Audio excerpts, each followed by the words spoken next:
Ang gugma mao ang universal nga bili nga nagbugkos kanatong tanan. Nagsilbi kini nga pundasyon sa atong kultura nga kabilin. Nagpauswag sa atong tradisyon ug naghiusa kanato sa usa ka buhi ug mauswagon nga katilingban.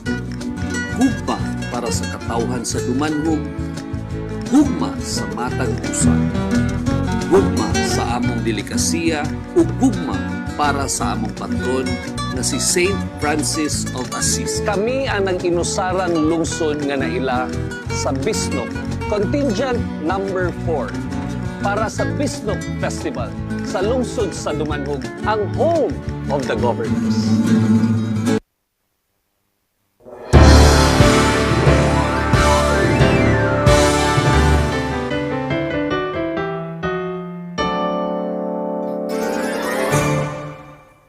Ako si guwapo, maskulado, Doroteo ang ngalan ko.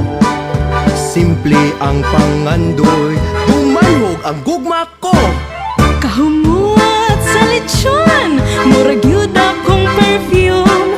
Ug una sa tanan, ako di ay si gwapa nga impyang.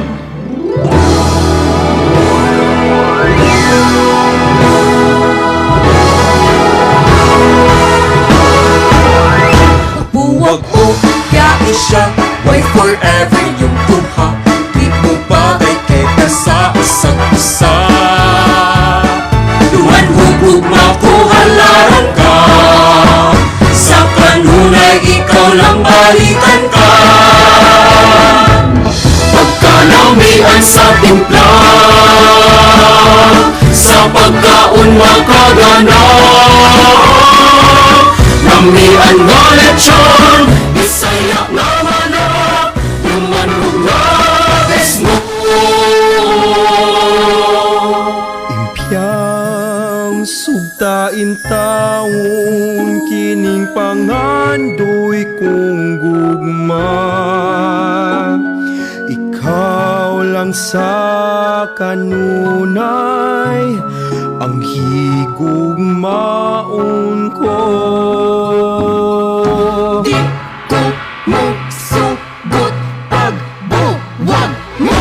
Dumanhog is the best, dayon mo, be our guest. Sa tanan ikaw ang best among the rest.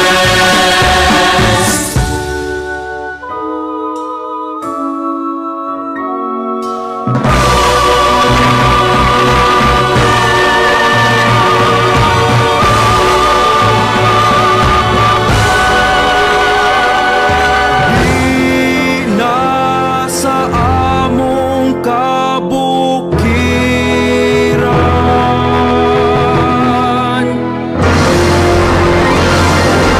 ang naangkon kong kalipay nga hilabihan ng magsaulog di palanog sa tanan.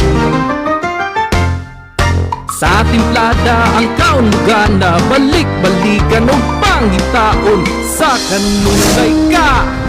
Binilhon ka nga ga sa Bisnok, sa Dumanhog, kinamag sa ulo, dali dayon sa among lugar.